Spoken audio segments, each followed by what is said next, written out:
मेरे प्यारे दोस्तों, भाइयों और बहनों, आप सबका राधा कृष्ण भक्ति ज्ञान चैनल में स्वागत है। आज मैं आप सबको श्रीमद् भागवत गीता का महाभारत के युद्ध की कथा सुनाने जा रही हूँ, जो कि बड़ी अच्छी और ज्ञानवर्धक है, जिसको सुनने से सारे पाप ताप नष्ट हो जाते हैं। तो चलिए दोस्तों, आप सबको श्रीमद् भागवत गीता के महाभारत का युद्ध की कथा सुनाती हूँ। भगवान श्री कृष्ण कहते हैं कि हे अर्जुन, यह आत्मा किसी काल में भी ना तो जन्मता है और ना मरता ही है। भगवान श्री कृष्ण कहते हैं कि हे अर्जुन, अच्छी प्रकार आचरण किए हुए दूसरे के धर्म से गुण रहित भी अपना धर्म श्रेष्ठ है, क्योंकि स्वभाव से नियत किए हुए स्वधर्म रूप कर्म को करता हुआ मनुष्य पाप को नहीं प्राप्त होता। अतएव हे कुंती पुत्र, दोष युक्त होने पर भी सहज कर्म को नहीं त्यागना चाहिए, क्योंकि धुएं से अग्नि की भांति सभी कर्म किसी न किसी दोष से युक्त हैं। सर्वत्र आसक्ति रहित बुद्धि वाला, स्पृहा रहित और जीते हुए अंतःकरण वाला पुरुष सांख्य योग के द्वारा उस परम नश्य कर्म सिद्धि को प्राप्त होता है, जो कि ज्ञान योग की परानिष्ठा है। उस नैष्य कर्म सिद्धि को जिस प्रकार से प्राप्त होकर मनुष्य ब्रह्म को प्राप्त होता है, उस प्रकार को हे कुंती पुत्र, तू संक्षेप में ही मुझसे समझ। विशुद्ध बुद्धि से युक्त तथा हल्का सात्विक और नियमित भोजन करने वाला, शब्दादि विषयों का त्याग करके एकांत और शुद्ध देश का सेवन करने वाला, सात्विक धारण शक्ति के द्वारा अंतःकरण और इंद्रियों का संयम करके मन, वाणी और शरीर को वश में कर लेने वाला, राग द्वेष को सर्वथा नष्ट करके भली भांति दृढ़ वैराग्य का आश्रय लेने वाला, तथा अहंकार, बल, घमंड, काम, क्रोध और परिग्रह का त्याग करके निरंतर ध्यान योग के परायण रहने वाला, ममता रहित और शांति युक्त पुरुष सच्चिदानंद घन ब्रह्म में अभिन्न भाव से स्थित होने का पात्र होता है। फिर वह सच्चिदानंद घन ब्रह्म में एक ही भाव से स्थित प्रसन्न मन वाला योगी ना तो किसी के लिए शोक करता है और ना किसी की आकांक्षा ही करता है। ऐसा समस्त प्राणियों में समभाव वाला योगी मेरी पराभक्ति को प्राप्त हो जाता है। उस पराभक्ति के द्वारा वह मुझ परमात्मा को मैं जो हूँ और जितना हूँ, ठीक वैसा का वैसा तत्व से जान लेता है, तथा उस भक्ति से मुझको तत्व से जानकर तत्काल ही मुझ में प्रविष्ट हो जाता है।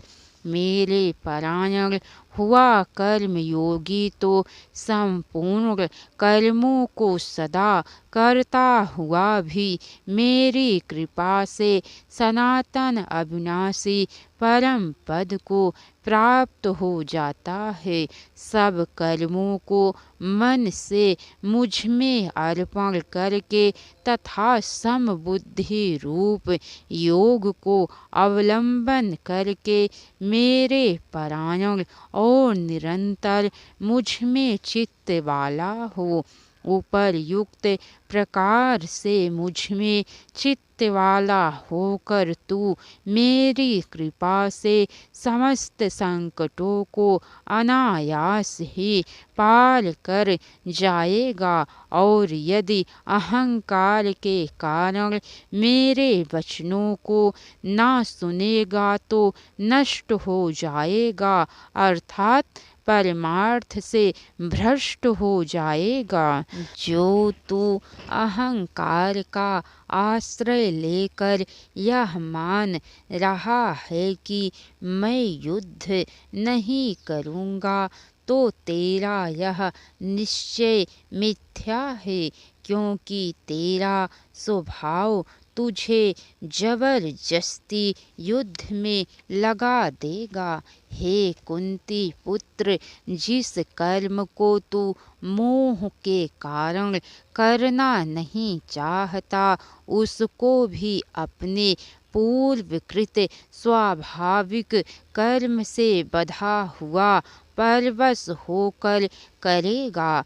हे अर्जुन, शरीर रूप यंत्र में आरूढ़ हुए संपूर्ण प्राणियों को अंतर्यामी परमेश्वर अपनी माया से उनके कर्मों के अनुसार भ्रमण कराता हुआ सब प्राणियों के हृदय में स्थित है। हे भारत, तू सब प्रकार से उस परमेश्वर की ही शरण में जा। उस परमात्मा की कृपा से ही तू परम शांति को तथा सनातन परम धाम को प्राप्त होगा। इस प्रकार यह गोपनीय से भी अति गोपनीय ज्ञान मैंने तुझसे कह दिया। अब तू इस रहस्य युक्त ज्ञान को पूर्णतया भली भांति विचार कर जैसे चाहता है वैसे कर। संपूर्ण गोपनीयों से अति गोपनीय मेरे परम रहस्य युक्त वचन को तू फिर भी सुन। तू मेरा अतिशय प्रिय है, इससे यह परम हितकारक वचन मैं तुझसे कहूँगा। हे अर्जुन, तू मुझ में मन वाला हो, मेरा भक्त बन, मेरा पूजन करने वाला हो और मुझको प्रणाम कर। ऐसा करने से तू मुझे ही प्राप्त होगा, यह मैं तुझसे सत्य प्रतिज्ञा करता हूँ, क्योंकि तू मेरा अत्यंत प्रिय है। संपूर्ण धर्मों को अर्थात संपूर्ण कर्तव्य कर्मों को मुझ में त्याग कर तू केवल एक मुझ सर्वशक्तिमान सर्वाधार परमेश्वर की ही शरण में आ जा। मैं तुझे संपूर्ण पापों से मुक्त कर दूंगा, तू शोक मत कर। तुझे यह गीता रूप रहस्यमय उपदेश किसी भी काल में ना तो तप रहित मनुष्य से कहना चाहिए, ना भक्ति रहित से, और ना बिना सुनने की इच्छा वाले से ही कहना चाहिए। तथा जो मुझ में दोष दृष्टि रखता है उससे तो कभी भी नहीं कहना चाहिए। जो पुरुष मुझ में परम प्रेम करके इस परम रहस्य युक्त गीता शास्त्र को मेरे भक्तों में कहेगा, वह मुझको ही प्राप्त होगा, इसमें कोई संदेह नहीं है। उससे बढ़कर मेरा प्रिय कार्य करने वाला मनुष्यों में कोई भी नहीं है, तथा पृथ्वी भर में उससे बढ़कर मेरा प्रिय दूसरा कोई भविष्य में होगा भी नहीं। जो पुरुष इस धर्ममय हम दोनों के संवाद रूप गीता शास्त्र को पढ़ेगा, उसके द्वारा भी मैं ज्ञान यज्ञ से पूजित होऊंगा, यह मेरा मत है। जो मनुष्य श्रद्धा युक्त और दोष दृष्टि से रहित होकर इस गीता शास्त्र का श्रवण भी करेगा, वह भी परम पापों से मुक्त होकर उत्तम कर्म करने वालों के श्रेष्ठ लोकों को प्राप्त होगा। इसके आगे की कथा दोस्तों आप सबको कल सुनने को मिलेंगी। तो कैसी लगी कथा लाइक करके कमेंट बॉक्स में ज़रूर बताइएगा। अगर हो सके तो एक बार शेयर भी ज़रूर कीजिएगा। तो बोलिए लक्ष्मी नारायण विष्णु भगवान की जय। राधे राधे दोस्तों, हर हर महादेव।